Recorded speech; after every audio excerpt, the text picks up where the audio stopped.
إنك حميد مجيد إن الحمد لله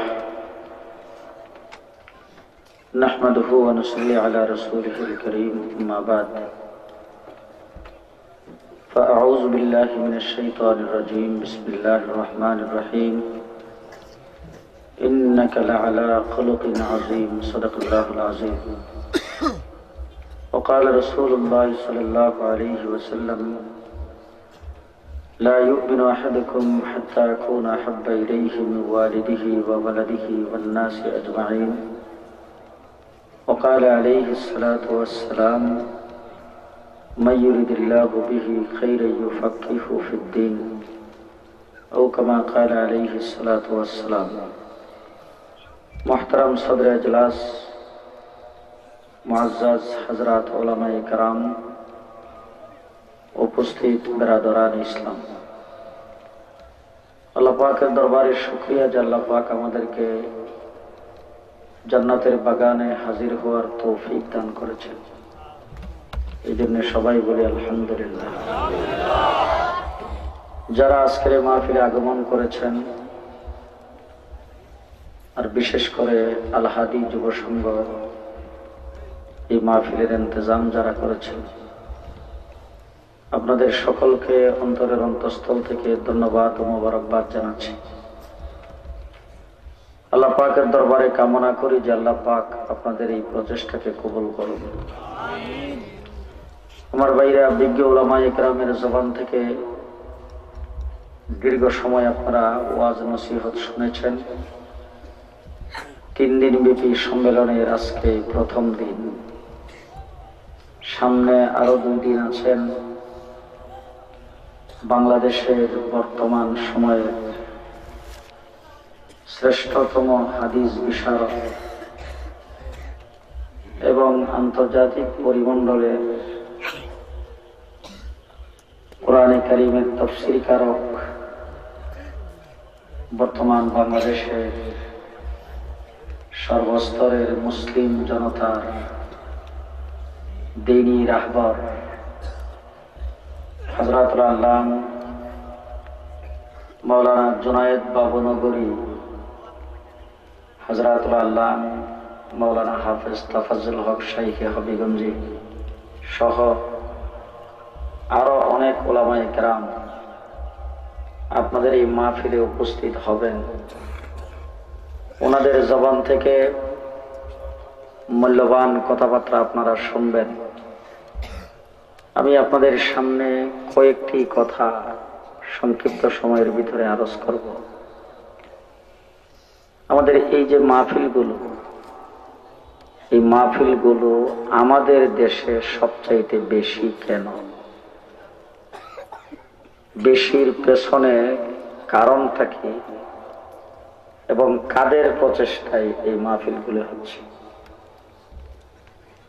আমাদের দেশটা ইংরেজ শাসন করেছেন 250 বছর। ইংরেজের শাসন আমলে এই দেশ থেকে যাতে ইসলামকে বিদায় করতে না পারে,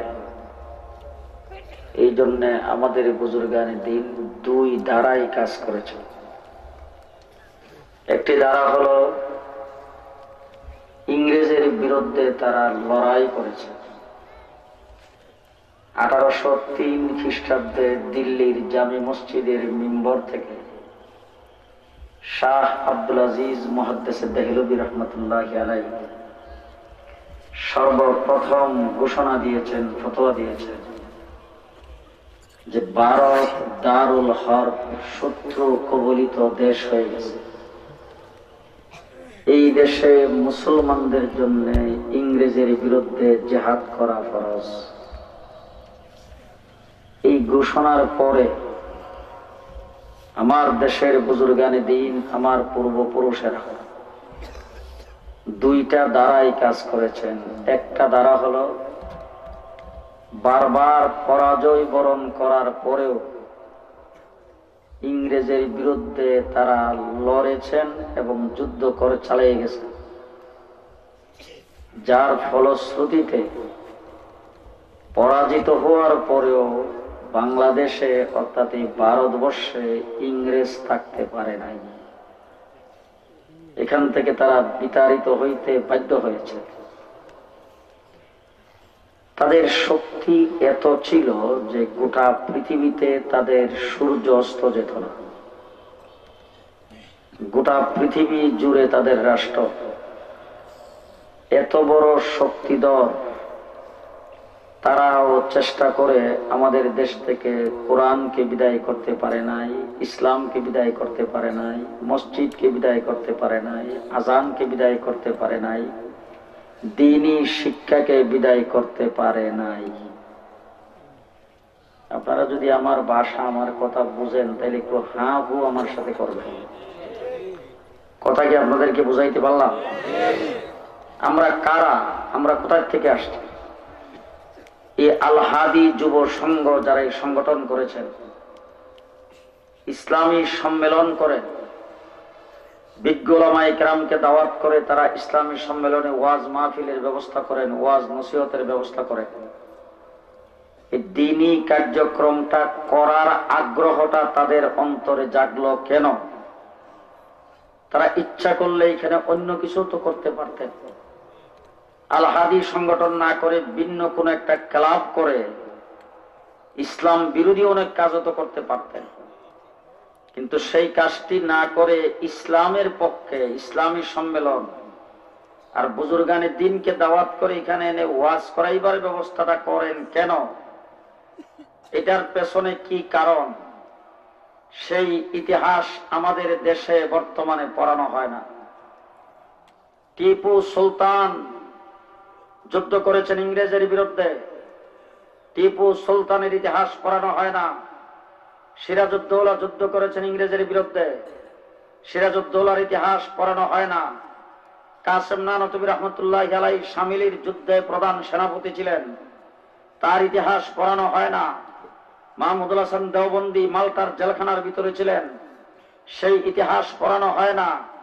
মুসলমানরা এই দেশে ইংরেজের বিরুদ্ধে লড়াই করেছেন, সেই ইতিহাস পড়ানো হয় না। সর্বপ্রথম এই দেশের কালিমার পতাকা, সর্বপ্রথম এই দেশে স্বাধীনতার পতাকা উত্তোলন করেছেন দুইজন দেওবন্দি মৌলবী, একজন জাফর আহমদ উসমানী আর একজন শিব্বির আহমদ উসমানী, সেই ইতিহাস পড়ানো হয় না।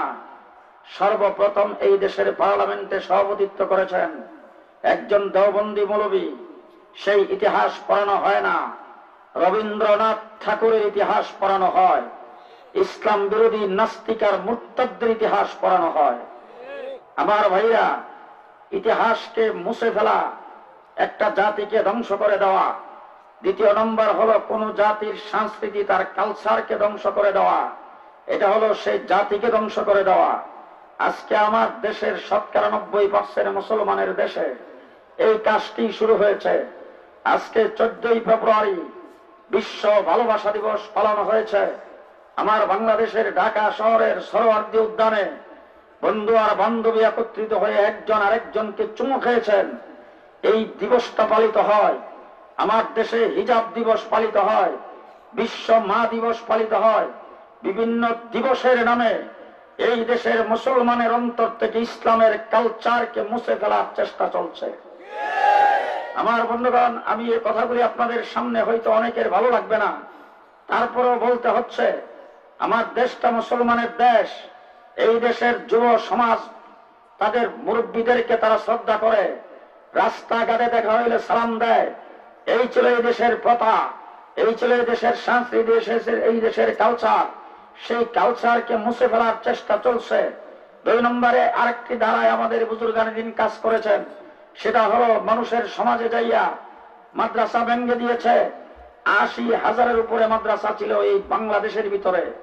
ইংরেজ সমস্ত মাদ্রাসাকে ভেঙে দিয়েছিল, মসজিদকে গোড়া রাস্তাবল বানিয়েছিল। কিন্তু এক মসজিদে গোড়া রাস্তাবল বানিয়েছেন, আরেক জায়গায় যে আমাদের বুজুর্গানে দিন সেখানে পাঞ্জেখানা মক্তব মসজিদ কায়েম করে সেখানে আজান দেওয়ার ব্যবস্থা করেছেন। মাদ্রাসাকে ভেঙে দিয়েছেন, মুসলমানদের ছেলে মেয়েদেরকে দ্বীনি শিক্ষা দেওয়ার জন্য মুষ্টির চাউল উঠায়া উঠায়া তারপরে সেখানে মক্তব কায়েম করেছিলেন আমাদের বুজুর্গানে দিন। যার কারণে ওয়াজ মাহফিলের সিস্টেম আমাদের দেশে ইংরেজের আমল থেকে চালু হয়ে আসছে। আমাদের দেশে নসিহতের সিস্টেম, আমাদের দেশে ওয়াজের সিস্টেম, মক্তব শিক্ষার দ্বারা, কোরআন শিক্ষার দ্বারা বড়দেরকে শ্রদ্ধা করা, মুসলমান একজন আরেকজনকে দেখে সালাম দেওয়া, সেই ধারাটা আমাদের বুজুর্গানে দিন এই দেশে ইংরেজের মোকাবেলা করে চালু রেখেছেন। আমার ভাইরা, সেটাকে মুছে ফেলার জন্য আজকে চেষ্টা করা হচ্ছে। আজকে আমাদের দেশের স্কুলগুলোতে দিনিয়াত পর্যন্ত পড়ানো হয় না, দিনিয়াত পর্যন্ত পড়ানো হয় না। আর যেইটুকু পড়ানো হয় সেইটুকুর ভিতরে দেখা গেছে নামাজ পড়তেছে একজন যুবতী আরেকজন যুবতীর পাশাপাশি দাঁড়ায়া, সেই ছবি আছে সেখানে। এটার দ্বারা বোঝাচ্ছে কথা, যুবক যুবতী একসাথে দাঁড়ায়ও নামাজ পড়া যায়। ইতিহাসকে বিকৃত করে মানুষের সামনে প্রকাশ করা হচ্ছে।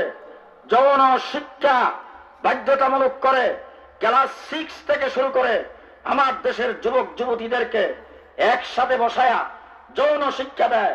আবার বলে দুইজনের সম্মতিতে যা খুশি তাই করা যায়। সেটা এপ্রিজিঙ্গ হয় না, দর্শন হয় না। মুসলমান, ইসলামের সংস্কৃতি এবং ইসলামের কালচারকে মুছে ফেলার চেষ্টা হচ্ছে। আজকে এই কথাগুলি মানুষের সামনে বলতে হবে, এই কথাগুলি শুনতে হবে। আমার দেশের 90% মুসলমান, এই দেশে ইসলামের কালচার, ইসলামী সংস্কৃতি থাকবে বহাল। বিজাতীয় সংস্কৃতি, বিজাতীয় কালচার আমার দেশে আসতে পারে না একটি মুসলমানের দেশে। বিশ্ব ভালোবাসা দিবস পালন হওয়ার কোন প্রয়োজন আমার দেশে নাই। কারণ হলো আমরা মুসলমান। আমার নবী বলেছেন, মাল্লাম ইয়ারহাম সাগীরানা ওয়ালাম ইউআক্কির কাবীরানা ফালাইসা মিন্না। যেই ব্যক্তি আমার বড়কে শ্রদ্ধা করে না, ছোটকে স্নেহ করে না, সেই ব্যক্তি আমার উম্মত না। এই কথা কে বলেছে? যে বড়কে শ্রদ্ধা করবেন বৎসরে একবার, ছোটকে স্নেহ করবেন বৎসরে একবার, নাকি 24 ঘন্টা সব সময়? তাহলে আমার ইসলাম ভালোবাসার দিন, আমার ইসলাম 24 ঘন্টা ভালোবাসার দিবস। একদিনের জন্য ভালোবাসা দিবস পালন করার প্রয়োজন আমার নাই। কিন্তু সবচেয়ে বড় কথা হলো, যারা ইসলামকে মুছে ফেলার জন্য চেষ্টা করতেছে, শত চেষ্টা করো ইসলামকে মুছে ফেলা সম্ভব না। আমার নবী মুহাম্মদুর রাসূলুল্লাহ সাল্লাল্লাহু আলাইহি সাল্লাম ছিলেন একা, সাথী সঙ্গী কেউ নাই, পরিবার বর্গ পর্যন্ত তার সাথে নাই। সেই একা মানুষটার সময়ে চেষ্টা করা হয়েছে ইসলাম মুছতে। জোরে বলেন, পারছে? আমার নবী মুহাম্মদুর রাসূলুল্লাহ সাল্লাল্লাহু আলাইহি ওয়াসাল্লাম দারে আরকামের মধ্যে বন্দী অবস্থায় ছিলেন। আমার নবীকে নজরবন্দি করে রাখা হয়েছে, জেলখানার ভিতরে রাখা হয়েছে। জেল খাটায়ও, পাথর মেরেও, দান দান শহীদ করে ইসলামকে বিদায় করতে পারে নাই। আমির হামজার লাশটাকে টুকরা টুকরা করা হয়েছে। কারবালার ময়দানে হুসাইন শাহাদাত বরণ করেছেন। হাজার হাজার সাহাবায়ে কেরাম জীবন দিয়েছেন, তারপরেও ইসলামকে মুছে ফেলতে পারে নাই। ইসলামের দ্বারা চলছে, চলবে কিয়ামত পর্যন্ত। কোন শক্তি ইসলামকে মুছে ফেলতে পারবে না। সেটার দায়িত্ব গ্রহণ করেছেন কে? আরো জোরে কান, আরো জোরে। নবী মুহাম্মদুর রাসূলুল্লাহ সাল্লাল্লাহু আলাইহি ওয়াসাল্লাম আল্লাহ পাকের মাহবুব। আমার আল্লাহ হলেন মাহবুব, আমার নবী হইলেন মাহবুব। একজন মাহবুব আর একজন, কথা বুঝেন নাই বোধহয়, একজন মাহবুব আর একজন রব্বুল আলামিন আর একজন রাহমাতুল লিল রব্বুল আলামিন আর রাহমাতুল লিল। আমার আল্লাহ বলেন, আমি মাহবুব, আমার কোনো শরীক নাই। আপনি মাহবুব, আপনারও কোনো শরীক নেই। মাহবুবেরও শরীক নাই, মাহবুবেরও শরীক নাই। নবী মুহাম্মদুর রাসূলুল্লাহ সাল্লাল্লাহু আলাইহি ওয়াসাল্লামকে আল্লাহ পাক বলেন, ওয়া রাফা'না লাকা যিকরাক। আপনার আলোচনা, আপনার বরত্ব, আপনার আজমত, আপনার ওয়াকার, আপনাকে আমি আল্লাহ পাক সর্বোচ্চ আসনে উঠেছি। বলে কেমন করে? বলে যেখানে আমি আল্লাহর আলোচনা হবে সেখানে আপনার আলোচনা হবে। আমি আল্লাহ যেখানে থাকবো আপনি সেখানে। হুজুর আকরাম সাল্লাল্লাহু আলাইহি ওয়াসাল্লাম গেছেন মেরাজ, যাওয়ার পরে আল্লাহর সাথে বসেছেন। মধ্যখানে কেউ নাই, বাউন্ডারি নাই, জিবরাইল আমিন নাই, লেখক কোন সাংবাদিক নাই, ফটোগ্রাফার নাই, একজন মাহবুদ আর একজন মাহবুব, দুইজনে মিলে বৈঠকে বসছেন। আমার নবী আল্লাহ পাককে বলেছেন, আল্লাহ আদম আলাইহিস সালামকে বানাইছো সফিউল্লাহ, নূহ আলাইহিস সালামকে বানাইছো নাজিহুল্লাহ, ইব্রাহিমকে বানাইছো খলিলুল্লাহ, মুসা আলাইহিস সালামকে বানাইছো কালিমুল্লাহ, ঈসা আলাইহিস সালামকে বানাইছো রূহুল্লাহ, দাউদ আলাইহিস সালামের জন্য লোহা নরম করে দিয়েছো, সুলাইমানের জন্য হাওয়া তাবে করে দিয়েছো, আমি যে তোমার মাহবুব আমার জন্য কি রাখছো? আমি যে তোমার মাহবুব আমার জন্য কি রাখছো? আল্লাহ পাক বলেন, ও আমার হাবিব, আপনার জন্য যা রাখছি তামাম কায়নাতের গোটা সৃষ্টি জগতের কাউকে তা দেয়নি। বলে এটা কি? আমার আল্লাহ পাককে আল্লাহ পাক বলেন, ও আমার হাবিব, আমার মাহবুব, ভালো করে শোনেন, আপনাকে আমি আল্লাহ পাক এমন আসনে উঠেছি, আমি আল্লাহ, আপনি মাহবুব, আমি মাহবুব, আপনি মাহবুব, আমি রহমাতুল লিল আলামিন, আমি রব্বুল আলামিন, আপনি রহমাতুল লিল আলামিন। আমরা দুইজন একসাথে থাকবো, কোনোদিন জুদা হব না। আমরা একসাথে থাকবো, কোনোদিন ঘুমাইছে, কোনোদিন জুদা হব না। বলে কিভাবে? বলে জান্নাতের প্রত্যেকটি গাছের পাতায় যেখানে আমি আল্লাহর নাম লেখা, তার সাথে আপনার নাম লেখা। জান্নাতের গাছে যেখানে আমি আল্লাহর নাম লেখা, সেখানে আপনার নাম লেখা। জান্নাতের দেওয়ালে যেখানে আমার নাম লেখা, সেখানে আপনার নাম লেখা। যত নবী পৃথিবীতে প্রেরণ করেছি, সমস্ত নবীদের মুখে যেখানে আমি আল্লাহ পাকের বরত্ব, সেখানে আপনার প্রশংসা। আসমানে যত কিতাব নাজিল করেছি, সমস্ত কিতাবের ভিতরে যেখানে আমি আল্লাহ পাকের রুবুবিয়তের বর্ণনা, সেখানে আপনি রাহমাতুল লিল আলামিনের বর্ণনা। কিয়ামত পর্যন্ত যত জায়গায় আমি আল্লাহ পাকের আলোচনা হবে, সেখানে আপনি মাহবুবের আলোচনা হবে। কোরআন শরীফে যেখানে আতিউল্লাহ থাকবে, সেখানে আতিউর রাসূল থাকবে। আছে আছে।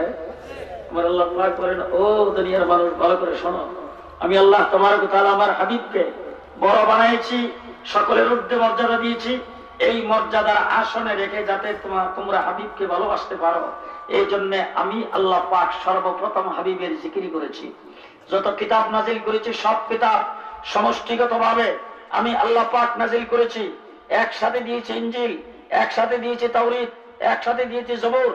কিন্তু কোরআনকে আমি আল্লাহ পাক 23 বৎসরে আমার হাবিবের কাছে নাজিল করেছি, এই জন্য যে কোরআন 30 পারা আমার হাবিবের জিন্দেগি। 30 পারা কোরআন আমার হাবিবের জিন্দেগি, 30 পারা কোরআন আমার হাবিবের বর্ণনা। পুরা কোরআন শরীফের ভিতরে আপনি পরে দেখবেন আল্লাহ পাকের হাবিবকে আল্লাহ পাক কিভাবে সম্বোধন করেছেন, আর অন্য নবীদেরকে কিভাবে সম্বোধন করেছেন। ইয়া ইব্রাহিম, ইয়া মূসা, ইয়া ঈসা, ইয়া ইয়াহইয়া, ইয়া জাকারিয়া। আমার আল্লাহ পাক যখন নবী মুহাম্মদুর রাসূলুল্লাহ সাল্লাল্লাহু আলাইহি সাল্লামের নাম আসছে, তখন আল্লাহ পাক ইয়া মুহাম্মদ 30 পারার কোথাও বলে নাই, বলছে মুহাম্মদুর রাসূলুল্লাহ, ওমা মুহাম্মাদুন ইল্লা রাসূল, মা কানা মুহাম্মাদুর আবা আহাদিন মির রিজালিকুম। আল্লাহ পাক যেখানে আল্লাহর হাবিবের জিকির করতে হয়েছে, সেখানে নাম না নিয়ে ইয়াসিন বলেছেন, তাহা বলেছেন, এবং যেখানে আল্লাহ পাকের জিকির, আল্লাহর হাবিবের জিকির আসছে, সেখানে আল্লাহ পাক অত্যন্ত মহব্বত এবং ভালোবাসার সাথে আল্লাহ পাকের হাবিবকে উচ্চারণ করেছেন। সব জায়গার ভিতরে আল্লাহ পাকের হাবিবকে আল্লাহ পাক বলেছেন একটা শব্দ। কোরআন শরীফের ভিতরে ছোট্ট একটা সূরা নাযিল করেছেন, সূরার নাম সূরায়ে কাউসার। আল্লাহ বলেন, ইন্না আতাইনাকা, ও আমার হাবিব, ও আমার মাহবুব, আপনাকে দান করেছি, শুধু আপনাকে দান করেছি, শুধু আপনাকে দিয়েছি। এখন এখানে উলামায়ে কেরাম আছে, এই যে কা শব্দটা, এটা ব্যবহার হয় কোথায়? এটা ব্যবহার হয় আরবি গ্রামারে। এটা ব্যবহার হয় কোন ব্যক্তি যদি খুব বেশি আপন হয়, খুব বেশি পেয়ারা হয়, খুব বেশি আপনজন হয়, সেই ব্যক্তিকে একা সম্বোধন করতে হইলে সেই কা শব্দ দিয়ে সম্বোধন করতে হয়। এখন এখানে অনেক লোকজন বসা আছেন, আপনারাও সামনে অনেকে আছেন, আমি আপনাদের সকলকে সম্বোধন করে কথা বলতেছি। এখন যদি আমার কোনো একদম পেয়ারা ব্যক্তি, খুব কাছের ব্যক্তি, ওই ব্যক্তিটাকে সম্বোধন করে যদি একা তার সঙ্গে কথা বলতে চাই, তখন আমি কি বলবো? এই আসো, বসো, লও, নাও, দাও, এদিকে আসো, চাও, দেখো, খাও, ঠিক কিনা? একা, সবাইকে বাদ দিয়ে। আল্লাহ বলছেন, ইন্না আতাইনাকা, ও পিয়ারে হাবিব, আপনাকে দান করেছি, আপনাকে দান করেছি। গোটা কোরআন শরীফের ভিতরে তাকায় দেখেন, আল্লাহ পাক যেখানে আল্লাহ পাকের হাবিবকে সম্বোধন করে কথা বলেছেন, সেখানে ওই কা কা কা শব্দ ব্যবহার করেছেন। ওমা আরসালনাকা ইন্না আরসালনাকা ফালা নুওয়াল্লিয়ান্নাকা, আছে না নাই? ফালা ওয়া রাব্বিকা, আছে না নাই? জি। ওয়াদুহা ওয়াল-লাইলি ইযা সাজা মা ওয়াদ্দাআকা রাব্বুকা ওয়া মা ক্বালা ওয়ালাল আখিরাতু খায়রুল লাকা মিনাল উলা ওয়ালা সাওফা ইউতিকা রাব্বুকা ফাতারদা আলাম ইয়াজিদকা ইয়াতীমান ফাআওয়া ওয়া ওয়াজাদাকা দাল্লান ফাহাদা ওয়া ওয়াজাদাকা আইলান ফাআগনা ফাআম্মাল ইয়াতীমা ফালা তাকহার ওয়া আম্মাস সাইলা ফালা তানহার ওয়া আম্মা বিনি'মাতি রাব্বিকা। আলাম নাশরাহ লাকা সাদরাকা ওয়া ওয়াদানা আনকা বিজরাকা আল্লাযী আনকাদা যাহরাকা ওয়া রাফা'না লাকা যিকরাকা। কা কা কা ইন্না আতাইনাকা। ঘুমাইছো? সুবহানাল্লাহ। তো জোরে কইন না যে বাজার থেকে মানুষ শুনে।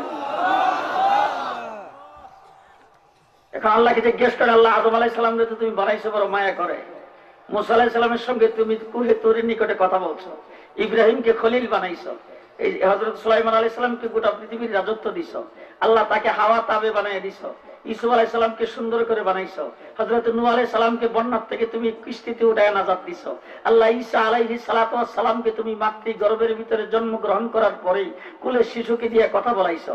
আল্লাহ তুমি তো সবাইকেই মহব্বত করো, কিন্তু এত বেশি মহব্বত শুধু একজনকে করলা, আর বাকি কাউকে তুমি এরকম সম্বোধন করলা না, কারণটা কি? আমার আল্লাহ পাক বলেন, ও দুনিয়ার মানুষেরা শোনো, আমি আমার হাবিবকে কেন সম্বোধন করব না, একা কেন সম্বোধন করব না? তিনি যখন একা ছিলেন, যখন 360 মূর্তি বাইতুল্লাহর চতুর্দিকে স্থাপন করা ছিল, লাত উজ্জা মানাত আর হুবলের পূজা করত, চন্দ্রের সূর্যের পূজা করত, আমার বাইতুল্লাহকে উলঙ্গ হইয়া তোয়াফ করত, বাইতুল্লাহর ভিতরে পর্যন্ত মূর্তি স্থাপন করে মূর্তির পূজা করে। আমার নাম কেউ নেয় না।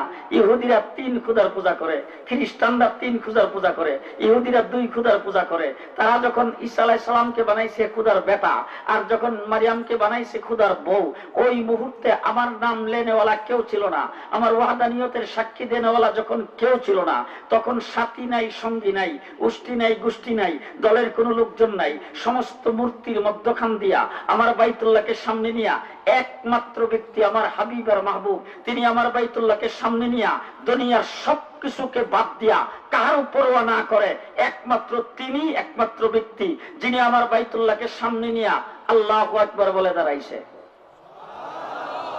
কে কে? আল্লাহ পাকের হাবিব। কে হাবিব? এখন তিনি প্রথম, তারপরে তিনি কি বলছেন? আমি যে কা বললাম সেটা যদি প্রশ্ন করো, তিনি কি বলছেন? তিনি প্রথম নিয়ত বান্ধে বলছেন সুবহানা সুবহানা কা ওয়া বিহামদিকা ওয়া তাবারাকা ইসমুকা ওয়া তাআলা জাদ্দুকা ওয়া লা ইলাহা গায়রুকা আলহামদুলিল্লাহি রাব্বিল আলামিন আর রহমানির রহিম মালিকি ইয়াউমিদ্দিন ইয়্যাকা না'বুদু ইয়্যাকা নাস্তাঈন আল্লাহুম্মা ইন্না নাস্তাঈনুকা ওয়া নাস্তাগফিরুকা ওয়া নু'মিনু বিকা ওয়া নাতাওয়াক্কালু আলাইকা ওয়া নুসনি আলাইকাল খাইর ওয়া নাশকুরুকা ওয়া লা নাকফুরুকা ওয়া নাখলা ওয়া নাতরুকু মান ইয়াফজুরুকা আল্লাহুম্মা ইয়্যাকা না'বুদু ইয়্যাকা নাস্তাঈন। মুসলমান, আমার হাবিব বলছেন সুবহানাকা, আমি আল্লাহ বলছি ইন্না আতাইনাকা। আমার হাবিব বলছেন প্রশংসা সব তোমার জন্য। আমার হাবিব বলছেন রব তুমি ছাড়া কেউ নাই। আমার হাবিব বলছেন কিয়ামতের দিনের মালিক তুমি ছাড়া কেউ নাই। আমার হাবিব বলছেন রহমান তুমি ছাড়া কেউ নাই। আমার হাবিব বলছেন রাহিম তুমি ছাড়া কেউ নাই। আমার হাবিব বলছেন ও মাহবুব, মাহবুব তুমি একা, সাহায্য একমাত্র তোমার কাছে চাই, ইবাদত একমাত্র তোমারই করি। আমি আল্লাহ রাব্বুল আলামিনও বলছি মাহবুবও তুমি একা, মাহবুবও একমাত্র তোমাকেই বানাইছি। আমার হাবিব বলছেন মাহবুব তুমি ছাড়া কেউ নাই, আমি আল্লাহ বলছি মাহবুব তুমি ছাড়া কেউ নাই। আমার হাবিব বলছেন সুবহানাকা, আমিও বলছি ইন্না আতাইনাকা। আমার হাবিব বলছে ইয়াকা না'বুদু ইয়াকা নাস্তাঈন, আমি আল্লাহ বলছি ফালা ওয়া রাব্বিকা, ফালা ওয়া রাব্বিকা, ও মাহবুব আপনার রবের কসম। তার রব আমাদের রব না? আমাদের রব না? আল্লাহ কি বলে? আপনার রবের কসম, আপনার রবের কসম। কি কারণ? মুফাসসিরিনগণ বলেছেন, আমার আল্লাহ পাক বুঝাইতে চাচ্ছেন, ও আমার মাহবুব, ও আমার হাবিব, রব একমাত্র আমি আপনার। যারা হবে আপনার তারা হবে আমার। আরো আসতে, যারা হবে আপনার তারা হবে, যারা হবে আপনার তারা হবে, যারা আপনার না, আবু জাহেল আপনার না, আমারও না। সুবহানাল্লাহ। আবু জাহেল আপনার না, আমারও না। আবু লাহাব আপনার না, আমারও না। গজব সিদ্দিকী আপনার না, আমারও না। তসলিমা নাসরিন আপনার না, আমারও না। নাস্তিক মুরতাদ বলগারেরা আপনার না, আমারও না। ও মুসলমান, গোটা পৃথিবীর ইহুদি খ্রিস্টান আপনার না, আমারও না। যারা আপনার না তারা, যারা আপনার, যারা আপনার তারা আমার। অর্থাৎ শর্ত হলো, আপনার সঙ্গে যারা লাইন লাগাবে তারা আমার। আমার কাছে যদি আসতে চাই, আমার যদি পাইতে চাই, মাধ্যম আপনি। আপনার মাধ্যম ছাড়া যেই ব্যক্তি আমাকে তালাশ করবে সে কখনো আমার হবে না, আমার কাছে আসতে পারবে না। তাই নবী মুহাম্মদুর রাসূলুল্লাহ সাল্লাল্লাহু আলাইহি ওয়াসাল্লামের মাধ্যম লাগবে আল্লাহকে পাইতে হইলে। ঠিক এখন তাইলে রাসূল সাল্লাল্লাহু আলাইহি ওয়াসাল্লামের মাধ্যম ছাড়া আল্লাহ রাব্বুল আলামিনকে পাওয়া যাবে না। যদি সেই হয়ে থাকে তাইলে রাসূলকে চিনতে হবে, রাসূল সাল্লাল্লাহু আলাইহি ওয়াসাল্লামের বাতলানো রাস্তায় চলতে হবে, এছাড়া দ্বিতীয় কোনো রাস্তা নাই। আছে কোনো রাস্তা? আছে কোনো রাস্তা? কোন রাস্তা নাই। মুহাম্মদুর রাসূলুল্লাহ সাল্লাল্লাহু আলাইহি সাল্লামকে যেই মিশন দিয়া আল্লাহ পাক পৃথিবীতে তৈরি করেছেন, পৃথিবীতে প্রেরণ করেছেন, সেই মিশনের উপর যেই ব্যক্তি থাকবে সেই ব্যক্তি সম্পর্কে আল্লাহ বলেন সে আমার। সে কার? সে কার? উলাইকা হিজবুল্লাহ। আমার আল্লাহ বলেন এরা আমার দল। কার দল? হ্যাঁ, উলাইকা হিজবুল্লাহ। কার দল? হ্যাঁ, আমাদের দেশের সরকারি দলের সদস্য হইলে বাবা রে বাবা, এর দাগে থাকা যায় না। আর আল্লাহর দলের হইলে ولا تهنوا ولا تحزنوا وأنتم الأعلون إن كنتم مؤمنين। আমার দলের সদস্য যদি হইতে পারো, সেই দলের খাতায় যদি নাম লেখাইতে পারো, আমার আল্লাহ বলেন তুমি একা গোটা পৃথিবীতে একজন, আর গোটা পৃথিবী তোমার বিরোধী হইলে একা তুমি জয়যুক্ত হবে।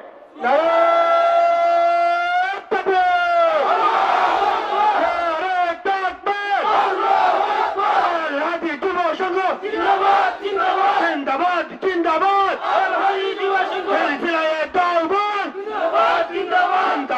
জিন্দাবাদ উলামায়ে হক্কানি জিন্দাবাদ।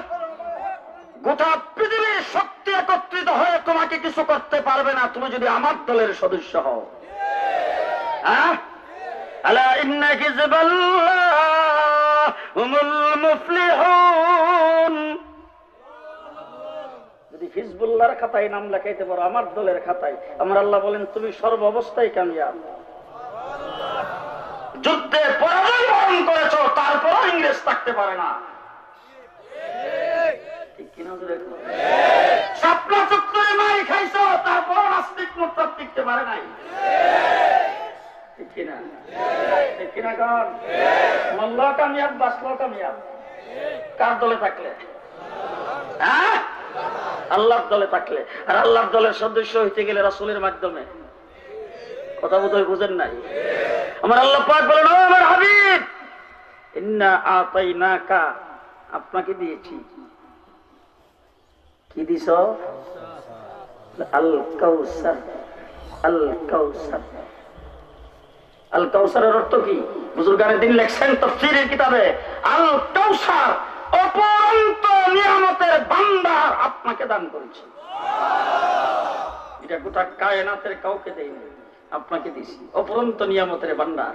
বুজুর্গানে দিন তার 33টা অর্থ লিখেছেন।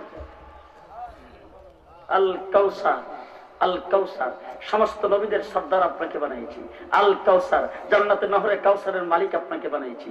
আল কাউসার, হাউজে কাউসার আপনাকে দান করেছি। আল কাউসার, 30 পারা কোরআন আপনাকে দিয়েছি। আল কাউসার, উম্মত সবচাইতে বেশি আপনাকে দিয়েছি।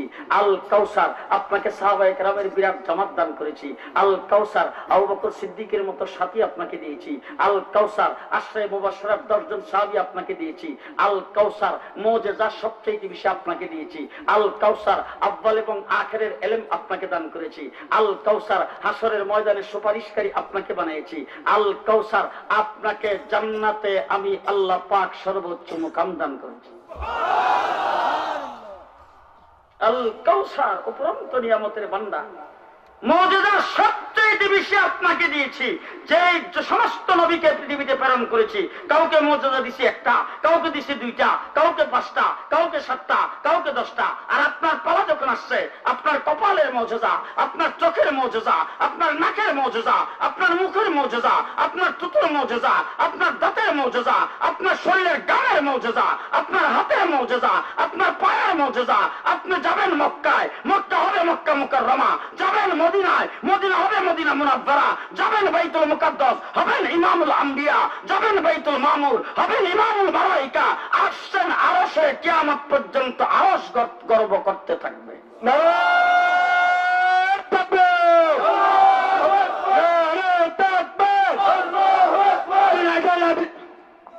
দুই প্রকারের মুজিজা আপনাকে দান করেছি। একটা হলো জিসমানি, আর একটা হলো নবুয়তি। দুই প্রকারের মুজিজা, দুই প্রকারের মুজিজা। একটা হলো জিসমানি, আর একটা নবুয়তি। আর একটা নবুয়তি, জিসমানি মুজিজা, শরীর থেকে গাম বের হয়, গামটা মেশকে আম্বর চাইতে বেশি সুগন্ধি। জিসমানি মুজিজা, মুখের থেকে থুতু বের হইছে। হযরত আবু বকর সিদ্দিকের জখমের মধ্যে লাগছে, জখম ভালো হয়ে গেছে। আলীর চোখের মধ্যে লাগছে, চোখ ভালো হয়ে গেছে। 3 জনের খাবারে লাগছে, 3000 মানুষ খাইও পুরাইতে পারে না। থুতুর মুজিজা, গামের মুজিজা, বলে হাতের মুজিজা। আবু জাহেল আইসা বসছে, বলো তো দেখি মুড়ির ভিতরে কি আছে। আল্লাহর নবী কো আমি না কইয়া মুড়ির ভিতরে যেটা আছে সেটা কইয়া দিলে। আবু জাহেল থেকে আমি তো ভাবছিলাম তুমি কইবা, এখন হিডা যদি কথা আরো ভালো হয়। বলে আল্লাহর নবী আঙ্গুল দিয়ে ইশারা দিছে, দেওয়ার সাথে সাথে মুড়ির ভিতরের পাথরের জবান খুলে গেছে, কালিমা পড়তে আরম্ভ করছে। আবু জাহেল আইসা কই যে গাছটা দেখা যায়, বাতিজা ওই গাছটা যদি তোমার নবুয়তির সাক্ষী দেয় তাইলে মনে করবো তুমি নবী। আল্লাহ নবী ডাক দিয়ে কইছে গাছটা জায়গার থেকে সাক্ষী দিলে হইব না, কাছে যাও না।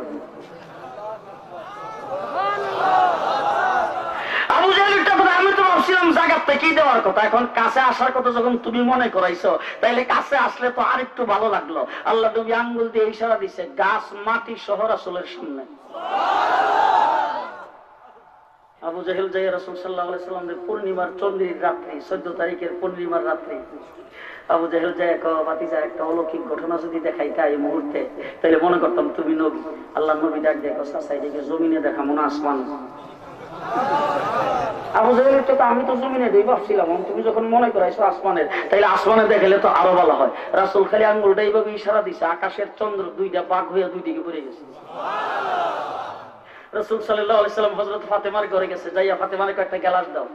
ফাতেমা পানি ভর্তি গ্লাস নিয়ে আসছে। আল্লাহ নবীকে পানি ফালায় খালি গ্লাস দাও। খালি গ্লাসটা হুজুর হাতে নিছে। হযরত আলীর একটা বকরি ছিল, বকরি ডাইরিয়া বিয়ান দিতে দিতে আর দুধ দিতে দিতে একবারে শেষ বয়স, এখন উলানো নাই, বিয়ানো দেন আর দুধও নাই। আল্লাহ নবী যায় সেইটার কাছে গেছে, যায় উলানের মধ্যে হাত দিছে, দেওয়ার সাথে সাথে উলানটা দুধে ভরপুর হয়ে গেছে। মুসলমান হিজরতের রাত্রিতে রাসূল উম্মে মাবাদের ঘরে গেছে, যাই কথা একটা বকরি দাও তো দুধ দহন করে খাইতাম। উম্মে মাবাদকে দুধ দহন করার মতো এরকম কোন বকরি আমার, দুধাল বকরি আমার ঘরে নাই। তাইলে ওই যে বকরির সামনে দেখা যায় এটারে তুমি অনুমতি দুধ দহন করি, বলে এটা জীবনে কোনোদিন বাচ্চাও দিছে না। আল্লাহ নবীকে কাছে আনো, কাছে আনছে, হুজুর উলানের মধ্যে হাত দিচ্ছে, গোটা উলানটা দুধে ভরপুর হয়ে গেছে। দুধ দহন করে বালতি বইরা দিছে, বলে আরেকটা বালতি নিয়ে আসো, আরেকটা আনছে, বলে আরেকটা আনো, আরেকটা আনছে, আরেকটা আনো। কিছুক্ষণ পরে উম্মে মাবাদ ডাক দিয়ে দুধ রাখবার আর বড় জায়গা নাই। এত জোরে সুবহানাল্লাহ বলে তো বাজার থেকে মানুষ শুনলো। হাতের মুজিজা, হাতের মুজিজা, হাতের মুজিজা। মুহাম্মদ রাসূলুল্লাহ সাল্লাল্লাহু আলাইহি ওয়াসাল্লাম দারে আরকাম থেকে হাত উঠাইছে, উমর ইবনে খাত্তাবকে আল্লাহ পাক মুসলমান বানায় পাঠিয়ে দিয়েছে, আল্লাহ পাক আল্লাহর রাসূল মক্কা থেকে হাত উঠাইছে, হাবশা থেকে হযরত বেলালকে আল্লাহ পাঠিয়ে দিয়েছে, হুজুর মদিনা থেকে হাত উঠাইছে, সালমান ফারসিকে পারস্য থেকে আল্লাহ পাঠিয়ে দিয়েছে, হুজুর মদিনা থেকে হাত উঠাইছে, ইয়ামান থেকে আবু হুরায়রাকে আল্লাহ পাক রাসূলের দরবারে মুসলমান করে পাঠিয়ে দিয়েছে। রাসূল সাল্লাল্লাহু আলাইহি সাল্লাম মসজিদের মিম্বরে বসে হাত উঠাইছে, হাতটা মুখে মুছবার আগে আসমান থেকে বৃষ্টি পড়তে শুরু করছে। গোটা মদিনাতে বৃষ্টি নাই। রাসূল সাল্লাল্লাহু আলাইহি ওয়াসাল্লামের দরবারে সাহাবায়ে কেরাম নামাজ পড়তে গেছে, শুক্রবার জুমার নামাজ। একজন মুসল্লি মধ্যখান দিয়ে খাড়িয়া খুব আদবের সাথে কই, হুজুর এই বেড়া বকরিগুলি পানি পান করবার কিছু পাইতেছে না হুজুর, আমরাও একবারে পানির অভাবে শেষ হয়ে যাচ্ছি হুজুর, কতদিন যে গোসল করি না ঠিক নাই, আর আমাদের খেজুরের বাগানগুলি হুজুর দুল্লে পড়ে শেষ হয়ে যাচ্ছে, হুজুর আল্লাহর দরবারে একটু সুপারিশ করুন বৃষ্টি হওয়ার জন্য। আমার রাসূল সাল্লাল্লাহু আলাইহি ওয়াসাল্লাম আল্লাহর দরবারে হাত উঠাইছে, আল্লাহুম্মা আনজিল আলাইনা আল-গাইস বিরহমাতিকা ওয়া ফাদলিক। আল্লাহ নবী হাত উঠাই কথা বলা মাত্র আল্লাহ বৃষ্টির ডাক দেয়, হাতটা মুখে মুছবার আগে মদিনাতে যায় তাড়াতাড়ি পর। হযরত সাহাবায়ে কেরাম বলেন, আল্লাহর নবীর হাত উপরের দিকে উত্তোলন করে হুজুর দোয়া করতেছেন, দোয়া জারি। এমন সময় আমরা তাকায় দেখলাম মদিনার খেজুরি গাছের ছানি ছিল, খেজুরি গাছের ছানি ছিল মসজিদে নববী, ওই খেজুরি গাছের ছানির পাক দিয়া বৃষ্টি পরে আল্লাহর নবীর মাথা ভিজে পানি পড়তেছে। এখন জিজ্ঞেস করতে চাই, রাসূল যে বৃষ্টি চাইছে কয়দিন লাগে চাইছে, কয় ঘন্টা লাগে? এই কথা কইছে বলে 1 ঘন্টা লাগে বৃষ্টি দাও, এই কথা কইছে? এই কথা বলে নাই। হুজুর কইছে আল্লাহ বৃষ্টি নাজিল করো, আল্লাহ বৃষ্টির ডাক দেয়া কইছে, যে হাত উঠায়া কইছে বৃষ্টি নাজিল হইতো, এই হাত ফিরা উঠার আগ পর্যন্ত বন্ধ হইতে পারতেন। শুক্রবারও বৃষ্টি, শনিবারও বৃষ্টি, রবিবারও বৃষ্টি, সোমবারও বৃষ্টি, মঙ্গলবারও বৃষ্টি, বুধবারও বৃষ্টি, বৃহস্পতিবারও বৃষ্টি, পরে শুক্রবারও বৃষ্টি। আপনারা দেশে মতো বাদ নেই কই না, আমরা দেশে কই গাদলা, গাদলা হয়ে গেছে। এবার পরে শুক্রবারে জোহর নামাজ পড়তে আইসা মুসল্লিরা দাঁড়ায়, হুজুর গরু বাছুর বাড়ি করবার জায়গা নাই, গোটা মদিনার রাস্তাঘাটের মধ্যে পর্যন্ত পানি লেগে গেছে, হুজুর আল্লাহর দরবারে দোয়া করে বৃষ্টি আর না হইতো। রাসূল মুস্কি হাসি দিয়া মিম্বর উঠে আবার হাত উঠাইছে, আল্লাহুম্মা হাওয়ালাইনা ওয়ালা আলাইনা। আল্লাহ মদিনাওয়ালাদের জন্য বৃষ্টি যা দরকার ছিল হয়ে গেছে, এখন যেখানে বৃষ্টির দরকার সেখানে বৃষ্টি রেখে সরায় নাও। সাহাবায়ে কেরাম বলে, রাসূল যখন হাত উঠাইছে আমাদের কাছে মনে হইছে রাসূল নিজের হাতের দ্বারা ধাক্কা দিয়ে মদিনার আকাশ থেকে বৃষ্টি রেখে সরাই দিয়েছে। দেখি গোটা আকাশ পরিষ্কার, বৃষ্টি আর নাই। হাতের মুজিজা, হাতের মুজিজা। হযরত জাবেরের বাড়িতে 3 জনের খাবার তৈরি করছেন, রাসূল সাল্লাল্লাহু আলাইহি সাল্লামের দাওয়াত দিছে, আল্লাহর নবী খন্দকে 3000 সাহাবী নিয়ে গেছে। খাবার কয়জনের? জি, জাবেরের হুঁশ নাই। বেগম রে যেটা কে কবে গো অবস্থা খারাপ, বলে কি হুজুর তো সব সাহাবী নিয়ে আইতাছে। খাবারের পরিমাণটা হুজুরে বুঝাইয়া কইছিলা? বলে হ সব কইছি। বলে এরপরে হুজুর কি করছে? বলে হুজুর কি আর আমার কিছু শিখাইবার প্রয়োজন মনে করছে? সব সাহাবীদের নিজের থেকে দাওয়াত করে দিয়েছে। জাবেরের বিবির ইমান এত শক্ত, বিবি ডাক দেয়, তাহলে তুমি চিন্তা করো কোন কামে।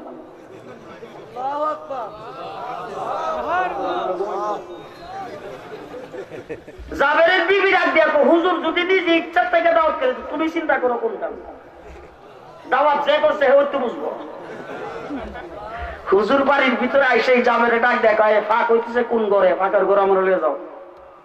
হুজুর ফাঁকের ঘরে গেছে, যা এখন নিচ দিয়ে খালি আগুনটা জ্বালিয়ে রাখবা, এটা তোমার কাম।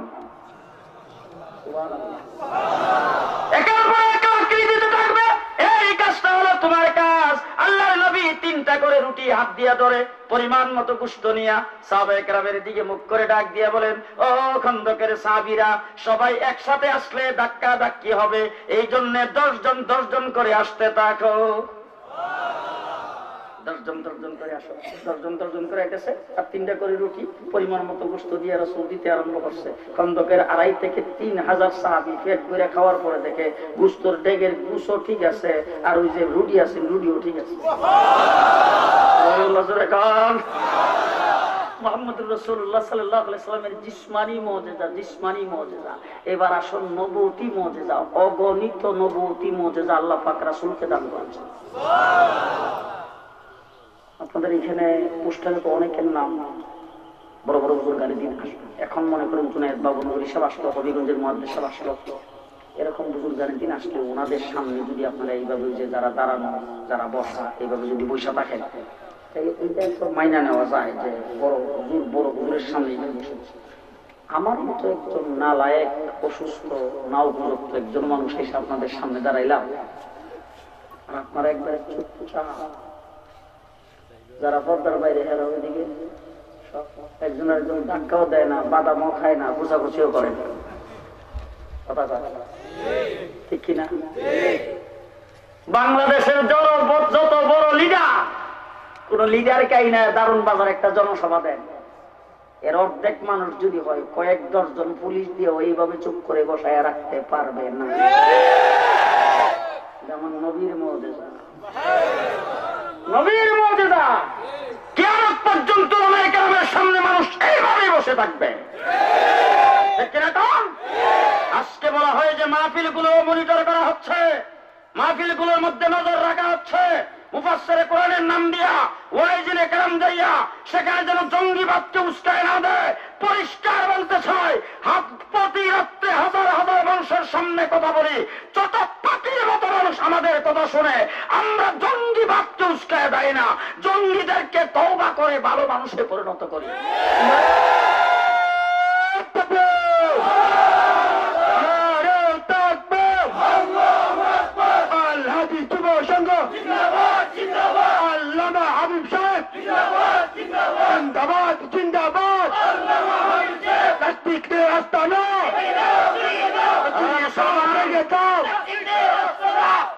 মুসলমান আল হাদি যুব সংঘ, আল্লাহ না করুক এই সঙ্গে যারা সদস্য হয়েছেন তাদের মধ্যে কেউ জঙ্গিও হতে পারত, কিন্তু হয় নাই। তাদের অন্তরে সেই তাফসীরুল কোরআন মাহফিল করার এই জায়গা দিয়েছে আমাদের বুজুর্গানে দিনের মেহনতের কারণে। এরকম হাজার হাজার নয়, লক্ষ লক্ষ যুবক আমাদের বুজুর্গানে দিনের ভক্ত হয়ে তারা জঙ্গিবাদ থেকে ফিরে আসে। ঠিক কিনা? সন্ত্রাস আমরা সমর্থন করি না, সন্ত্রাস আমরা ঘৃণা করি। আর সন্ত্রাসকে আমরা ঘৃণা করি, সন্ত্রাসকে আমরা সমর্থন করি না। আমার নবীর আদর্শ সন্ত্রাস নয়, আমার নবী রহমত, নবী রহমাতুল লিল আলামিন, নবীর তরিকা ও রহমত। কিয়ামত পর্যন্ত ইসলাম রহমত শিক্ষা দিবে, সন্ত্রাস শিক্ষা দিবে না। ঠিক কিনা কোন? আমার ভাইরা, মুহাম্মদুর রাসূলুল্লাহ সাল্লাল্লাহু আলাইহি ওয়াসাল্লামের জিন্দা মুজিজা, কিন্তু রাসূল সাল্লাল্লাহু আলাইহি ওয়াসাল্লামের অগণিত মুজিজা, হিসাব নাই। বিশাল বড় বড় কিতাব লেখা হয়েছে, কিতাব এক একটা মুজিজা সম্পর্কে বিস্তারিত ব্যাখ্যা বিশ্লেষণ দেওয়া হয়েছে। কিন্তু বুজুর্গানে দিন বলছেন কিয়ামত পর্যন্ত 5টা মুজিজা এমন আছে যেই 5টা মুজিজা পৃথিবীর সমস্ত শক্তি মিলে চেষ্টা করেও পৃথিবীর জমিন থেকে 1 সেকেন্ডের জন্য খালি করতে পারবে না।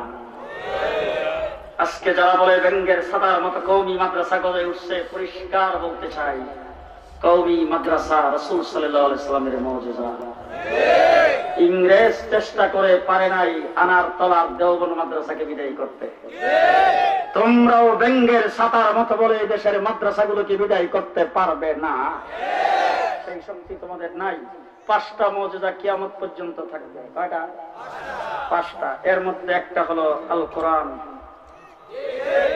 আছে আছে জি কমতেছে হ্যাঁ।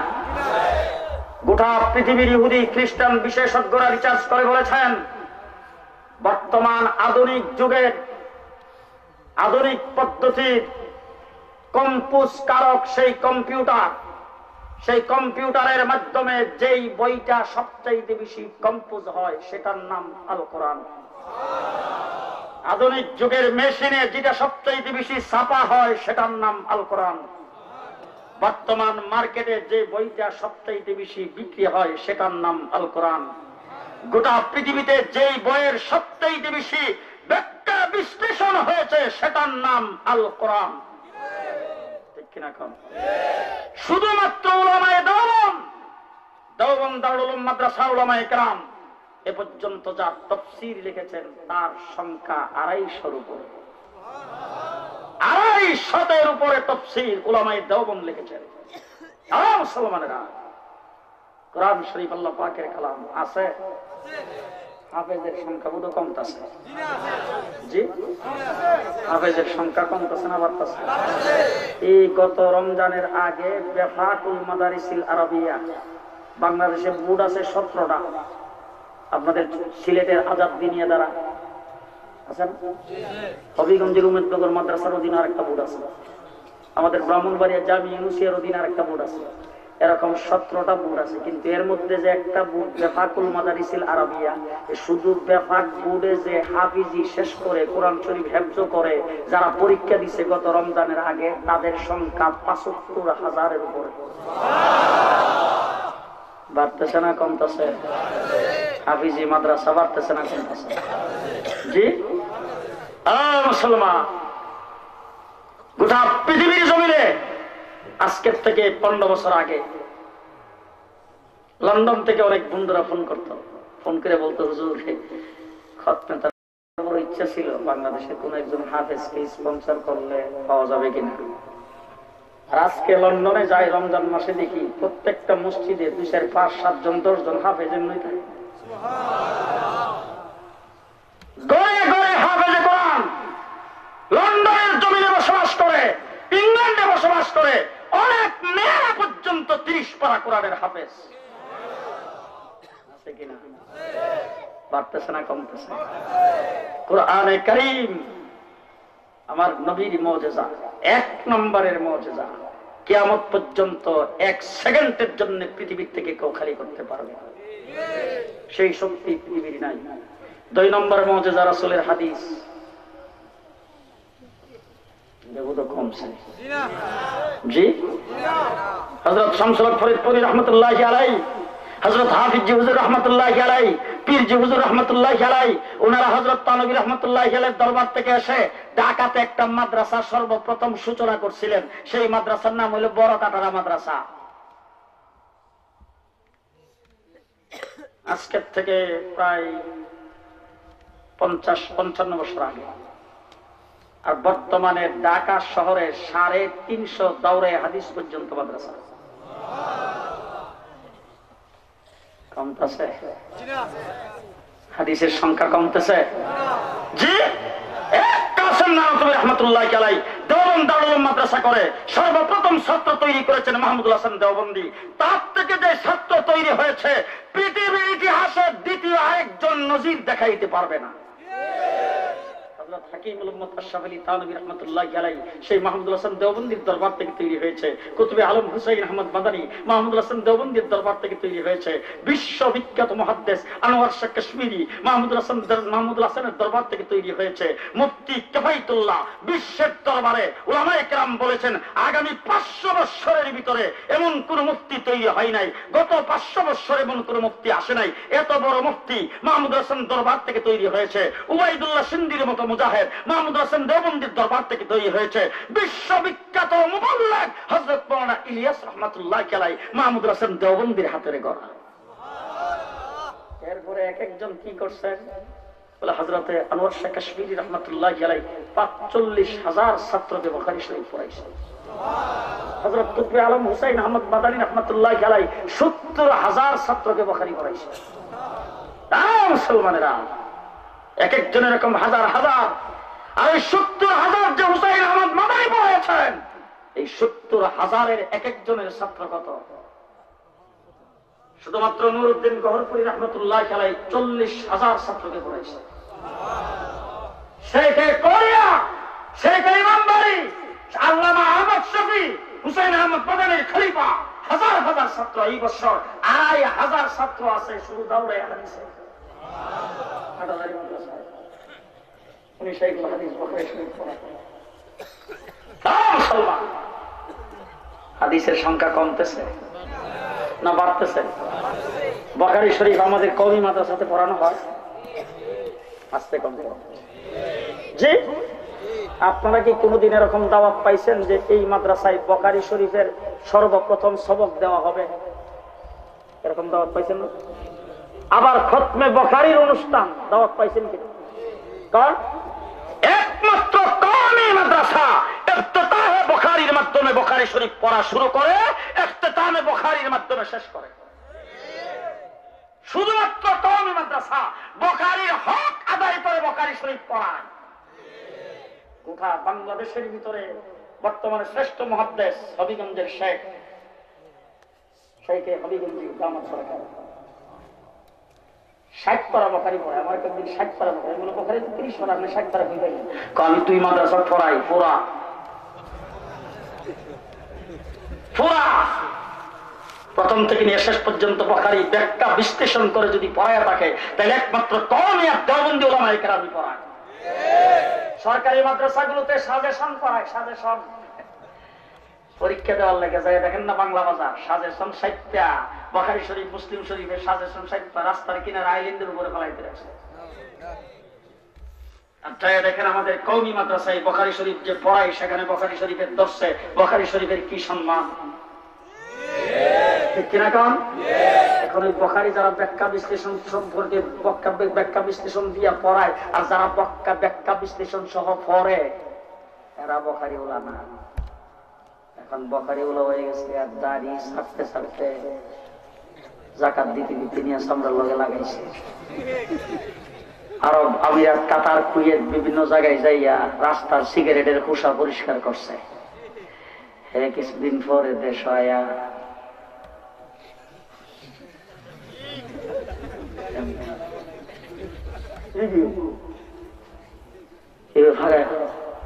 আমি একটা একদিন ধরলাম, ধরে বললাম যে এই নামাজের মধ্যে ফাঁকায় ঘরে সুদ করে বুখারী শরীফ আছে। বুখারী কোন মাদ্রাসা পড়ছ? আমার বাংলা বুখারী শরীফ আমার ঘর আছে, ডেইলি পড়ি। তোর বাপ কোন মাদ্রাসায় পড়ছে? প্রাইমারি স্কুলের হেডমাস্টার। তোর দাদা কোন মাদ্রাসায় পড়ছে? আমার দাদা 3 বার হজ করছে, লেখাপড়া জানতো না, আমার বাড়ি দিয়ে হাজি বাড়ি।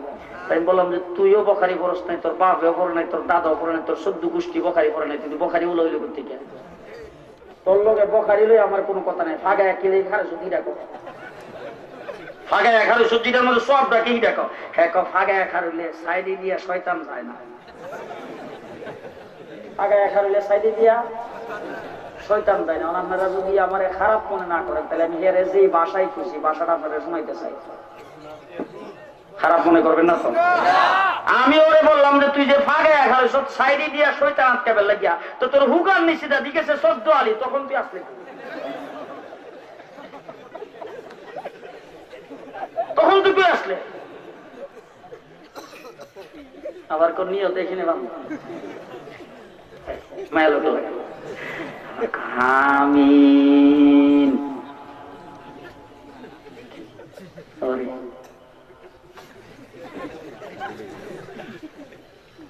এটার নাম হইল আহালে হাদিস। এটার নাম দিছি আমি আগলা হাদিস। আগলা হাদিস বুঝেন তো? আমি জিজ্ঞেস করতে চাই, নুরউদ্দিন গহরপুরি বেশি বুঝছে বুখারী না তুই বাংলা পড়া বেশি বুঝছো? বিশ্ববিখ্যাত মুহাদ্দিস শাইখুল হাদিস আল্লামা আজিজুল হক সাহেব বুখারী বেশি বুঝছে না তুই বাংলা তরজমা করে বেশি বুঝছো? কথা কয় হযরত মাওলানা জাকারিয়া রাহমাতুল্লাহি আলাইহি বিশ্বের মধ্যে 1 নম্বরের শাইখুল হাদিস ছিল, যিনি তাবলীগে নিসাব লেখছেন, ফাজাইল আমাল লেখছেন। উনি বুখারী শরীফ বেশি বুঝছে না তুই বাংলা তরজমা করে বেশি বুঝছো? জি, এই জন্য শেষ কথাটা আপনাদেরকে বলে গেলাম, আমরা হাদিস মোতাবেক চলতে চাই। তবে নুরউদ্দিন গহরপুরি রাহমাতুল্লাহি আলাইহি হাদিস পড়ায়া উনি যেইভাবে আমাকে বুঝাই গেছে আমি সেইভাবে চলতেছি। আপনারা বোধহয় আমার কথা একমত না? শাইখুল হাদিস আল্লামা আজিজুল হক 55,000 ছাত্রকে বুখারী পড়ায়া 52 বছর পর্যন্ত বুখারী শরীফ পড়ায়া উনি বুখারী শরীফ বঙ্গ অনুবাদ করিয়া উনি যেইভাবে আমাকে বুঝাই গেছে আমি সেইভাবে বুখারী মানতে চাই, এর বাইরে মানতে চাই না। আপনারা একমত? আপনারা একমত? একমত? মুসলমান যদি আমার এই কথাটার মধ্যে থাকতে পারেন তাহলে সহি লাইনে থাকতে পারবেন, আর না হইলে ইহুদি খ্রিস্টানদের একটা গভীর চক্রান্ত শুরু হয়েছে, মুসলমানদের ইবাদতে গন্ডগোল লাগাও। কোন জায়গায় গন্ডগোল? ইবাদতে। রাস্তায় সাদাবাজি করতেছে, তার বিরুদ্ধে কোনো ফতোয়া নাই। নামাজ পড়ে না, তারে কোনদিন যায় দাওয়াত দেয় না। পর্দা করে না, হেরে যায় কোনদিন দাওয়াত দেয় না। ঘুষ খায়, হেরে যায় কোনদিন কথা বলে না। যারা সুদ খায়, হেরার বিরুদ্ধে কোনদিন কথা বলে না। মসজিদে যায় তোমার নামাজ দেওয়া হয়েছে বলে, কেমন হয়েছিল? হাদিসও নাই। 40 বছর যাবত নামাজ পড়তেছি, বাবার আঙ্গুল ধরে মসজিদে আইতাম, দাদা নামাজ শিখাই গেছে, মক্তবের কারি সাহেব শিখাই গেছে, তাবলিগ জামাতে গিয়ে সিল্লা দিয়ে শিখাইছি। তুমি দেখো বলে হইছে না? বলে তোমার তাবলিগেরা রয়েছে না, তোমার দাদা রয়েছে না, তোমার বাবা রয়েছে না। বলে কেমনে হইল না? হাদিস বুখারী শরীফ নাই। ফতোয়াটা কোন জায়গা? মসজিদে যারা নামাজ পড়ে তাদের মধ্যে ফতোয়া। ইহুদি খ্রিস্টানের চক্রান্ত, মুসলমানদের ইবাদত খানার ভিতরে গন্ডগোল লাগাও। জিদা আসতে বলেন কেন? কথা কি বুঝে আসছে? মুসলমানদের মসজিদে গন্ডগোল লাগাও। মনে রাখবেন ভালো করে, সেই চক্রান্ত শুরু হয়েছে। এই চক্রান্ত থেকে বাঁচার 1 নম্বর রাস্তা দলিল ছাড়া। যদি এই কথা মনে করতে পারেন যে আমাদের দেশের শাইখুল হাদিস যারা ছিলেন, যারা বর্তমানে আছেন, এই সমস্ত শাইখুল হাদিসরা জিদা বলে, এটাই হইলো আমাদের জন্য বুখারী। কেটা কেটা এক মিনিট একটু হাতে দেখাতে পারবেন? আল্লাহ কবুল করুন।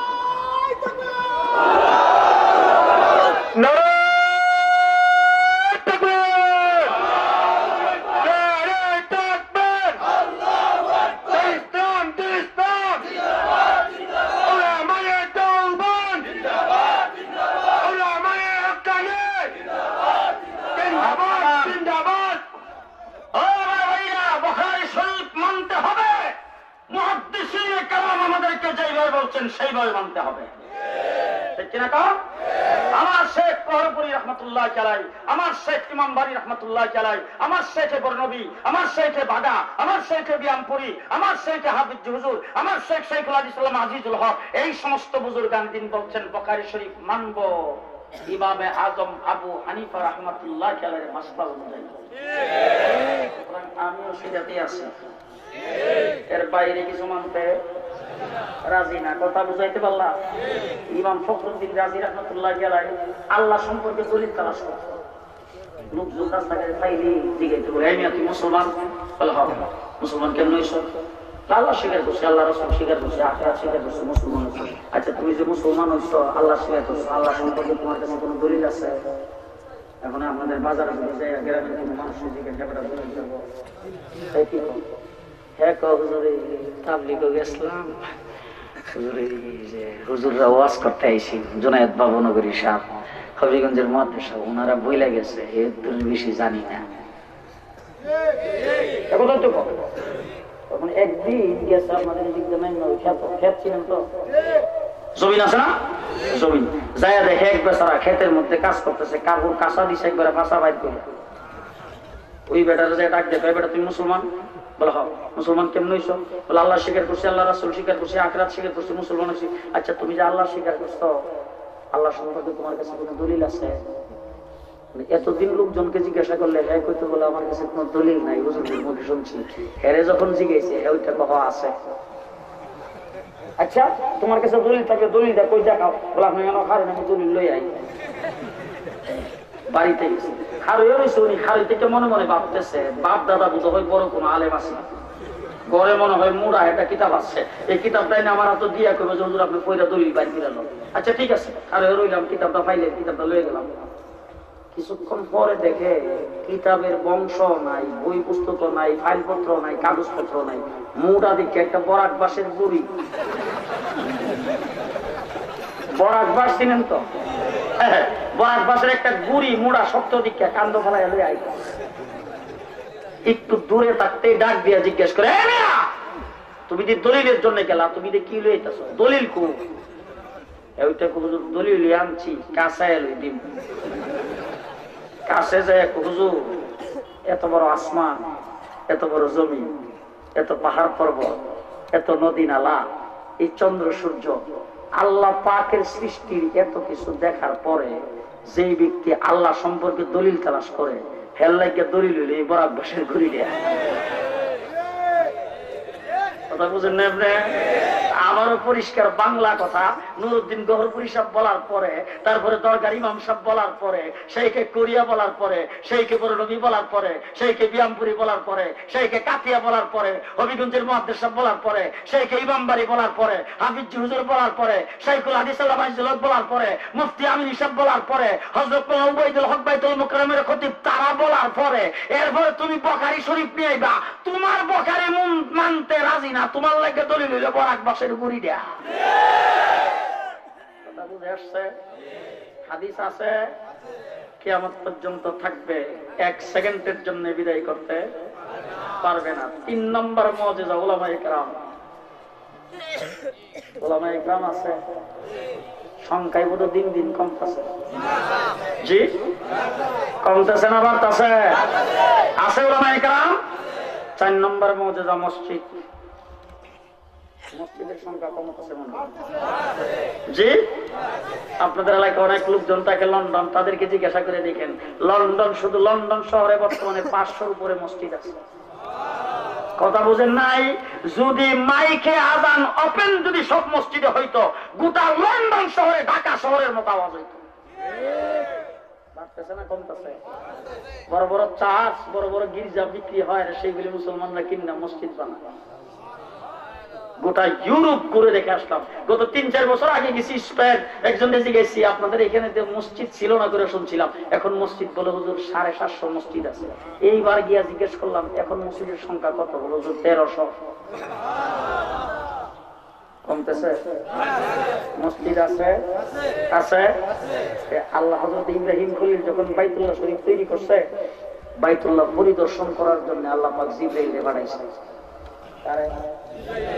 জিবরাইল আলাইহিস সালাম এসে পরিদর্শন করে দেখে ঘর কমপ্লিট, ঘর কমপ্লিট, কিন্তু ঘরের সামনে কয়েকটা পাথর করে রয়েছে। ইসমাইল আলাইহিস সালাম যে পাথর আইনা দিছে, এই পাথর লাগাইতে লাগাইতে যায় কয়েকটা বৃষ্টি হয়েছে। কথা বুঝছেন? বৃষ্টি পাথর গুলি জিবরাইল আমিন হাতে লইয়া এদের এইভাবে, যেটা আমাদের দেশে কি কেসলানি দিছে, কেসলানি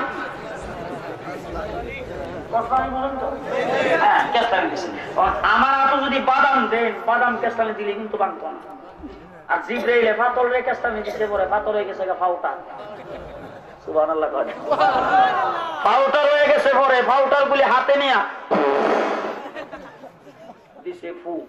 ফু দেওয়ার পরে এই যে পাথরের ধুলাবালি কণাগুলো, সেই কণাগুলো জিবরাইলের ফুয়ের মাধ্যমে গোটা পৃথিবীর যেখানে যেখানে যায় পড়ছে, সেখানে একটা করে মসজিদ হয়েছে। আর যেখানে পয়রা আছে মসজিদ অদ্য পর্যন্ত হয় নাই, কিয়ামত পর্যন্ত এমন জায়গা যতদিন বাকি থাকবে, সেই জায়গায় মসজিদ হওয়ার আগ পর্যন্ত পৃথিবী কিয়ামত হবে না। কথা বুঝাইতে বললাম? মসজিদ আছে 4 নম্বর। 5 নম্বর মুজিজা মাদ্রাসা। 5 নম্বর মুজিজা মাদ্রাসা। আসতে কোন ট্রেনিং?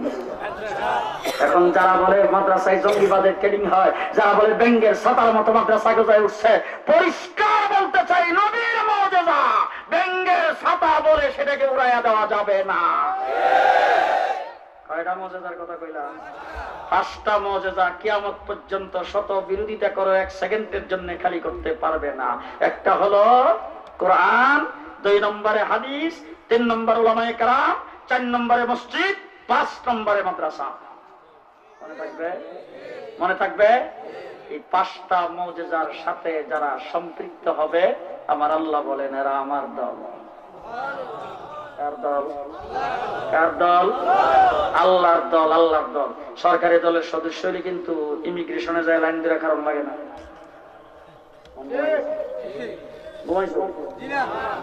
আপনাদের এখান থেকে অনেক লোকজন লন্ডনে যাইয়াতে যায়, মানুষ উড়ে দিবার লেগে যায়, যাই বাইরে গাড়ি লিয়ে খালি থাকে, আবার কোনো না আটকাইছে,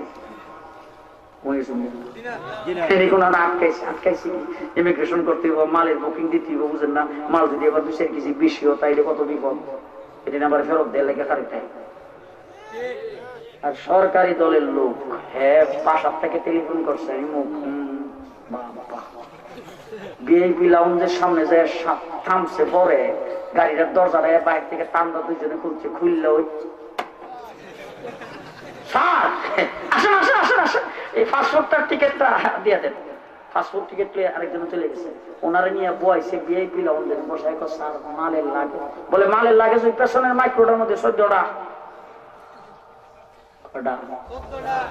একটাই কিন্তু 30 কেজি থেকে বেশি। সারা লাগে 14টা 28টা কোনো বিষয়ই না। কোন দলে আসতে কো বাস, এরপরে হের মাল বুকিং দিয়া টিকিট বোর্ডিং কার্ড লইয়া আয়াকে স্যার এই যে দেখেন বোর্ডিং, এই যে মাল বুকিং এর টিকিট, তারপরে এই যে দেখেন বোর্ডিং কার্ড, এটা হইলো আপনার টিকিট, এটা হইলো পাসপোর্ট, স্যার এটা পালা করে ব্যাগের মধ্যে রাখেন, চলেন স্যার। যাই একবারে সাত করে টান্দা চলন্ত সিঁড়ি দিয়ে উঠাইয়া বিমানের ভিতরে নিয়ে বসাই দিছে। হ্যাঁ, লাইনও দাঁড়াইতে হয় নাই, কোনো চেকিং দিয়েও ধরা পড়া। কোন দলে আসতে করেন? কোন দলে? সরকারি দলে। আমার আল্লাহ বলেন উলাইকা হিজবুল্লাহ, আমার দল, আমার দল। কার দল? সরকারি দলের সদস্য হইলে যদি বিমানবন্দরে লাইনে দাঁড়াইতে হয় না, আমার আল্লাহ বলেন তুমি যদি আমার দলের সদস্য হও, তুমি মিজানের পাল্লার গোড়ার মধ্যে চেকিংয়ে দাঁড়াইতে হবে না, আর তুমি ফুলসেরাত পার হওয়ার সময়ও সেখানে তোমাকে লাইনে দাঁড়াইতে হবে না। আমি ভিআইপি প্যাসেঞ্জার হিসাবে বিজলির ন্যায় পার করে জান্নাতে পৌঁছায়া দেব। আল্লাহ দলের সদস্য হইতে রাজি আছেন? আল্লাহ কবুল মঞ্জুর করুক, সকলে বলেন আমিন। আমি আসলে খুব অসুস্থ মানুষ, এরপরেও মানুষের ভালোবাসার কারণে, টানাটানির কারণে গতকাল ছিলাম সিরাজগঞ্জ, আসছি সকালে 7টার দিকে, আইসা 9টায় রওনা হয়েছে আপনাদের উদ্দেশ্যে। কোথায়? সেই জামালগঞ্জ। যাই দেখি রাস্তাও ভাঙ্গা, সেখানে যে স্টেজে উঠছি 10-15 মিনিট কথা বলে আপনাদের উদ্দেশ্যে আইসা স্টেজে খাইলাম, এই কথা বলছি আপনাদের সঙ্গে। আমার ভাইরা আমার জন্য দোয়া করবেন, আমি আপনাদের জন্য দোয়া করব। আল হাদি যুব সংঘকে আল্লাহ কবুল করুন, আমিন। রাস্তায় পেলেন কেন? আল হাদি যুব সংঘকে আল্লাহ পাক তাদের দ্বীনের কাজের জন্য আল্লাহ কবুল করুন। আল্লাহ তাবারক ওয়া তাআলা তাদের সমস্ত জরুরিয়াতকে পুরা করুন। আল্লাহ তাবারক ওয়া তাআলা এই সংঘের যত সদস্য সকলকে আল্লাহ পাক সুস্বাস্থ্য দান করুন। আলহামদুলিল্লাহ রাব্বিল আলামিন, ওয়াসসালাতু ওয়াসসালামু আলা আশরাফিল আমবিয়া ওয়াল মুরসালিন ওয়া আলা আলিহি ওয়া আসহাবিহি আজমাইন। এই সংগঠনের উপদেষ্টা হাজী মনসুর আলী সাহেব এই মুহূর্তে ইন্তেকাল করেছেন। আল্লাহ তার জিন্দেগীর সকল গুনাহ মাফ করে দেন, আল্লাহ তাকে জান্নাতের আলা মুকাম দান করেন। আয় আল্লাহ, হাজী লিয়াকত আলী সাহেব মারাত্মক অসুস্থ, আল্লাহ তাবারক ওয়া তাআলা তাকে শিফায়ে কামিল নসিব করুন। সবাই বলি আল্লাহুম্মা আমিন। আল্লাহ তাবারক ওয়া তাআলা আজকে আমাদের এই খাড়া বসা যারা এখানে আগমন করেছি, যারা আগে আসছিল, সামনে 2 দিন পর্যন্ত যারা আসবে, প্রত্যেককেই মাহফিল নাজাতের জরিয়া বানায় দেন। আল্লাহ পাক হাসরের কঠিন ময়দানে এই মাহফিলটাকে জরিয়া করে আমাদের সবাইকে জান্নাতবাসী করে দেন। হককে চিনার, হককে বুঝার তৌফিক আল্লাহ পাক আমাদেরকে দান করো। জিন্দেগীর গুনাহ খাতা আল্লাহ মাফ করে দাও। ইয়া আল্লাহ আমাদের মাফ করে দাও। আল্লাহ আমাদের মা বাবাকে মাফ করে দাও, আমাদের আত্মীয় স্বজনকে মাফ করে দাও, সারা পৃথিবীর মুসলমানদেরকে মাফ করে দাও, সারা পৃথিবীর জমিনের নিচে যত মুমিন মুমিনা শুয়ে আছে সকলের কবর আযাব মাফ করে দাও। ইয়া আল্লাহ, এখানে যারা হাত উঠাইছেন তাদের যাদের মা বাবা দুনিয়াতে নাই, আল্লাহ মা বাবার কবরকে জান্নাতের বাগান বানায়া দাও। ইয়া আল্লাহ, প্রত্যেকের দিলের মকসুদ পুরা করো, বিমারীদের শিফায়ে কামিল নসিব করো, যুররিয়াত গুলি গায়বী খাজানা থেকে পুরা করো। আয় আল্লাহ, আল হাদি যুব সংঘকে তুমি কবুল আর মঞ্জুর করো। 3 দিন ব্যাপী তাফসীর মাহফিলকে কবুল করো, তাদের সকল দ্বীনি কাজকে কবুল করো। সদস্যরা যারা দেশে বিদেশে বিভিন্ন জায়গায় বসবাস করে তাদেরকে বিপদ আপদ বালা মুসিবত থেকে হেফাজত করো। ইয়া আল্লাহ, আমাদের সকলকে আসমানি জমিনি বালাত থেকে হেফাজত করো। আয় আল্লাহ, স্বামী স্ত্রীর মধ্যে মিল মহব্বত পয়দা করে দাও। সংসারকে আল্লাহ তুমি শান্তির সংসার বানায় দাও। ছেলে মেয়েদেরকে দিনদার মুত্তাকি পরহেজগার বানায় দাও। আমাদের পক্ষ থেকে কোটি কোটি দুরূদ ও সালাম সোনার মদিনায় নবী পাকের রওজা মুবারকে পৌঁছায় দাও। রব্বানা তাকাব্বাল মিন্না ইন্নাকা আনতাস সামিউল আলিম ওয়া তুব আলাইনা ইন্নাকা আনতাত তাওয়াবুর রহিম বিরহমাতিকা ইয়া আরহামার রাহিমিন। সম্মানিত উপস্থিতি, আমাদের